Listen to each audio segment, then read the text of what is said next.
नमस्कार दर्शकों, canyon news channel में आपका स्वागत है। देपालपुर विधानसभा प्रत्याशी मनोज पटेल के टिकट होने के बाद लगातार देपालपुर विधानसभा और आसपास लगने वाले विधानसभाओं में विरोध करने को देखने को मिल रहा है।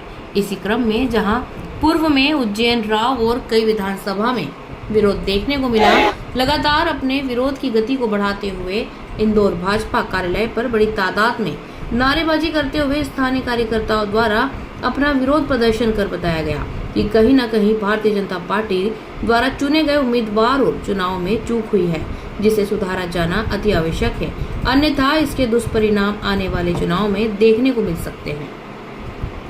5 साल में 1 या 2 बार मेरा गांव अटायड़ा है, अटायड़ा में 1 या 2 बार आते हैं, हारने के बाद में और जीतने के बाद में। ऐसे निष्क्रिय भाजपा ने ऐसे निष्क्रिय आदमी को टिकट दिए और वो जो मानता है कि हाथी निकले बाजार और कुत्ते भूते हजार, हाथी निकले बाजार और कुत्ते भूते हजार, ये शब्द है भाजपा के उम्मीदवार का, देपालपुर के उम्मीदवार का।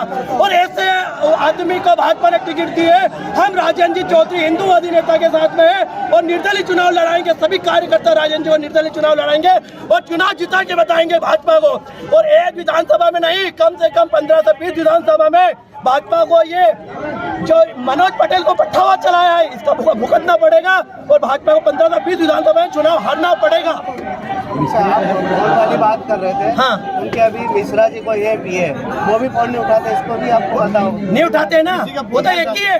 गणेश मिश्रा जी और मनोज पटेल जी दोनों एक ही है, आप इस प्रकार से दोनों एक ही है। अगर पार्टी के कार्यकर्ता हैं, उम्मीदवार को देखिए, उसकी मानसिकता को देखिए कि किस प्रकार से अपने कार्यकर्ता को कुत्ते की वो एक दे रहे हैं, तो किस प्रकार के हमारे उम्मीदवार है जो उनकी मानसिकता है, इस प्रकार से हमारे किसी भी नेता को या किसी भी कार्यकर्ता को हम इस प्रकार से संबोधन नहीं कर सकते। तो आप देख सकते हैं कि जो वहाँ की जनता है, जिन्होंने किस प्रकार से राजेंद्र जी को स्वीकारा है, वहाँ के स्थानीय उम्मीदवार की जो मांग उठ रही है बार बार, लेकिन वहाँ के लोग या हाईकमान किसी भी प्रकार की कोई व्यवस्थाएं नहीं देखते हैं। ना वहाँ पर सड़क है, ना बिजली है, ना हॉस्पिटल की व्यवस्था है। वहाँ के जो बच्चे हैं वो 40 किलोमीटर दूर इंदौर आते हैं, किसी प्रकार की डिलीवरी इमरजेंसी होती है तो किस प्रकार से कभी कभी उनकी डेथ हो जाती है। तो इस प्रकार की चीज़ें कोई नई नहीं है, लेकिन हाईकमान को भी कई बार उन्होंने सर्वे किया है, उसके बावजूद उन्होंने मनोज पटेल को टिकट दिया है। तो वहाँ देपालपुर की जनता और आप खुद देख ही रहे हैं कि किस प्रकार से उनका विरोध हो रहा है। अगर वहाँ पर काम होता, कार्य होता, तो इस प्रकार से जनता के अंदर आक्रोश नहीं होता।